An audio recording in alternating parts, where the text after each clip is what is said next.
मैं हुसैन सुल्तान किरदार टाइम्स में आप सभी नाजरीन का इस्तकबाल करता हूँ।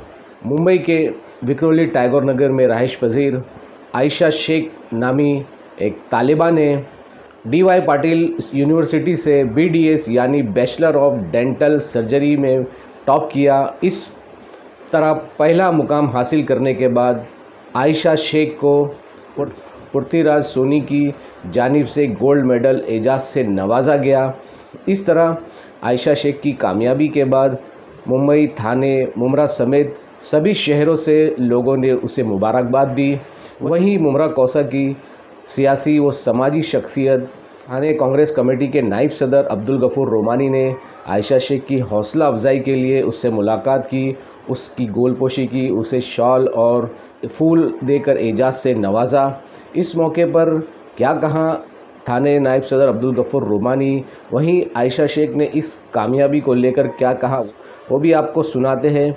वहीं पे इस कामयाबी के पीछे वालिदैन और असातिज़ा का क्या रोल रहा, इस बारे में उसकी वालिदा यास्मीन फ़ारूकी जो पटेल उर्दू हाई स्कूल की टीचर से उनसे भी जानते उनका क्या कहना है। वहीं पटेल उर्दू हाई स्कूल के सीनियर टीचर खान इसराइल से भी जानते इस कामयाबी को लेकर और उनका क्या कहना है। और जिस तरीके से आज यहाँ पे एक पुरवकार तकरीब के दौरान यहाँ पे आयशा शेख की हौसला अफजाई की, आइए आपको दिखाते हमारी इस खबर में। इसी तरह की खबरों को जानने के लिए देखते रहिए किरदार टाइम्स। मैं हुसैन सुल्तान किरदार टाइम्स से अलविदा लेता हूँ। फिर एक नई खबर के साथ मैं आपके सामने हाजिर होगा। क्या कहेंगे, इतनी बड़ी कामयाबी हाथ में लगी है, क्या सोचा था इसको लेकर के यहाँ तक ये मुकाम हासिल हुआ, क्या कहेंगे? Actually मैं पहले I would like to thank the Almighty. Without that it would haven't been possible. Also I don't know, मतलब there is a mixed feeling. मैं बस बहुत grateful हूँ to Almighty and my parents who were constant support throughout the journey. They never letted me down. They always uplifted me और it's a good feeling, बहुत अच्छा लग रहा है। अल्हम्दुलिल्लाह आई फील ब्लेस्ड। कितने स्टूडेंट थे उसमें आपको गोल्ड मेडल हासिल हुआ है? So I guess consistency is the key. Success never comes easily, so hard work करना and to be consistent in that part, उसका ही रिज़ल्ट इवेंचुअली ये होता है। तो it's all about hard working towards your goals. बच्चियों को, लड़कियों को ज़्यादा एजुकेशन हासिल करना चाहिए, उसके लिए क्या करें? डेफिनेटली करना चाहिए। अभी के एरा में I guess there is no differentiation between girls and boys. Dentistry में actually like there were more of girls, like only 6 boys we had in our class and बाकी सारी लड़कियां थी। सो अभी तो वैसा एरा ही नहीं है कि what is girls what are boys. जिसको अपॉर्चुनिटी मिले, अगर आपके पास टैलेंट है तो you should definitely go ahead for it. And I guess सारे पेरेंट्स को सपोर्ट करना चाहिए अपने बच्चों को, उनका कैलिबर देख के, और उनको और आगे वो करना चाहिए। कोरोना महामारी के दौरान बहुत सारे बच्चियाँ ड्रॉप आउट हो गए, क्या कहेंगे उसको? So drop out I guess, but उसके अलावा देयर वाज अ बेनिफिट कि ऑनलाइन एजुकेशन आ गया। तो मेरे को लगता है कि there should be some scheme जिसके वजह से अगर बच्चे लेफ़्ट आउट भी हो गए हैं तो they should get some time कि वो घर पे भी ऑनलाइन कुछ लेके एजुकेशन लेके अपना एजुकेशन कंप्लीट कर सके। और I guess there should be more of the scholarship schemes जो बच्चों को अपने उसके गोल के थ्रू वर्क करने के लिए और एनहांस कर सके। और आगे क्या करने जा रहे हैं? इंशाल्लाह I am planning to do MDS now, मतलब अब मैं नीट दूंगी, फिर let's see how it goes, whatever Allah wills. Mummy papa का कितना सपोर्ट रहा? मम्मी पापा के सपोर्ट के बिना तो ये हो ही नहीं पाता, डे 1 से लेके डे एंड तक। मम्मी स्पेशली हमेशा, लाइक डैडी तो थे बट मम्मी का ऐसा था कि कभी भी कोई प्रॉब्लम रहे या मम्मी नहीं हो रहा है मुझसे, तो मम्मी नहीं हो जाएगा, हमेशा से नहीं हो जाएगा, अरे तू कर लेगी, टेंशन मत ले, इंशाल्लाह तू ही फर्स्ट आई। लाइक मम्मी को बहुत ज़्यादा पॉजिटिव एनर्जी मम्मी देती थी।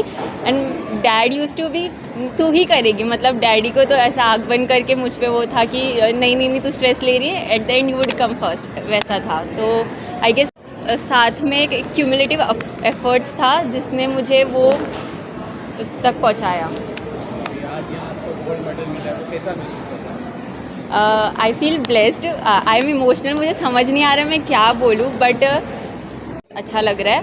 मैंने एक्सपेक्ट नहीं की थी इतना कुछ, बट अल्हम्दुलिल्लाह अल्लाह का शुक्र है। अल्हम्दुलिल्लाह अल्लाह ताला का तो मैं लाख लाख शुक्र अदा करना चाहूँगी कि मुझे इतनी हिम्मत दिया अल्लाह ने, और मेरे रिश्तेदार, मेरे साथी यहाँ पे जैसे हमारे खान सर हैं, हमारे उस्मान शेखानी सर हैं, हमेशा मुझे अप्रिशिएट किया करते थे। जब भी मैं बच्ची का कुछ भी अच्छा रिज़ल्ट आया, कुछ आया, मैं अगर अपनी बातें शेयर करती थी तो हमेशा मुझे अप्रिशिएट करते थे, जिसकी वजह से मुझे ऐसे कॉन्फिडेंस आ जाता था, ऐसा लगता था मेरे साथ कोई है। और मैं हमेशा चाहती थी, मुझे आयशा की 3 बहनें और हैं, और मेरी हमेशा ये ख्वाहिश रहती थी कि मेरी बच्चियाँ कोई भी प्रोफेशनल कोर्स करें और अपने साथ साथ सेल्फ डिपेंड रहें, लेकिन अपने कौम की भी अपने खिदमत करें। बहुत सारी बच्चियाँ जो किसी फाइनेंशियल की वजह से या किसी और वजह से पढ़ नहीं पाती, उन बच्चों के लिए क्या? उन बच्चियों के लिए तो मैं इतना कहना चाहूँगी कि मैं उनको जो NGOs वगैरह है जिनके बारे में मुझे मालूमात है, मैं वहाँ का उनको एड्रेस दूँगी, और मुझसे जितना हो सकेगा मैं इंशाल्लाह थोड़ा बहुत करने की कोशिश करती हूँ, करूँगी भी इंशाल्लाह। और मैं मेरे बच्चों को भी यही बताई हूँ कि हमेशा पुअर पीपल्स की ज़्यादा और ओल्ड एज जो लोग हैं उनकी ज़्यादा हेल्प करना तुम लोग, और हमेशा उनके काम आओ। और मैं भी यही चाहूँगी, यही लम्हा दे कि मैं किसी के काम आऊँ। अस्सलाम वालेकुम। मैं सबसे पहले आयशा खान जो हमारी जो बच्ची है, उसने जो उसको गोल्ड मेडल मिला, मैंने कल इनकलाब में पढ़ा उसके बारे में, और वो पढ़ के मुझे इतनी खुशी हुई कि मैं कब जाके उसको मिलूँ और उसको मुबारकबाद दे दूँ। दूसरी बात, मैं उनके वालिदैन को भी मुबारकबाद पेश कर रहा हूँ कि वालिदैन के सरपरस्ती में बच्चे अच्छे होते और अच्छे बनते। आज जो उसने जो गोल्ड मेडल लिया जो डेंटिस्ट की, इसमें अल्लाह उसको और आगे बढ़ाए, तरक्की दे उसको, और हमारे कौम का नाम रोशन करें। क्योंकि इसमें सबसे बड़ा जो हाथ जो होता है ना, वालिदैन के बाद असातिज़ा का ही होता है। और मैं सभी असातिज़ा को मुबारकबाद देना चाहता हूँ कि उनकी ही मतलब तरबियत से, उनकी तालीम से ये बच्ची यहाँ तक पहुँची है। सर क्या कहोगे, बच्चों की कामयाबी के पीछे माँ बाप के साथ में असातिज़ा का भी बड़ा अहम रोल रहता है, उसको लेकर क्या? अल्हम्दुलिल्लाह, इसमें कोई शक नहीं कि अगर असातिज़ा ना हो तो तलबा और तालिबात आगे नहीं बढ़ सकते। नबी करीम सल्लल्लाहु अलैहि वसल्लम को अल्लाह ने मौल्लिम बनाकर भेजा, और असातिज़ा का पेशा ही मौल्लिम का पेशा है। अगर मौल्लिम सही तरीके से तरबियत करे बच्चों की, तो फिर वो बच्चे इसी तरीके से आयशा की तरह गोल्ड मेडल हासिल करते हैं और मुल्क का नाम रोशन करते हैं। मैं समझता हूँ कि माँ बाप के साथ साथ असातिज़ा का भी उतना ही रोल रहता है जितना कि जो है मतलब कहने कि माँ बाप की कोशिशें होती है।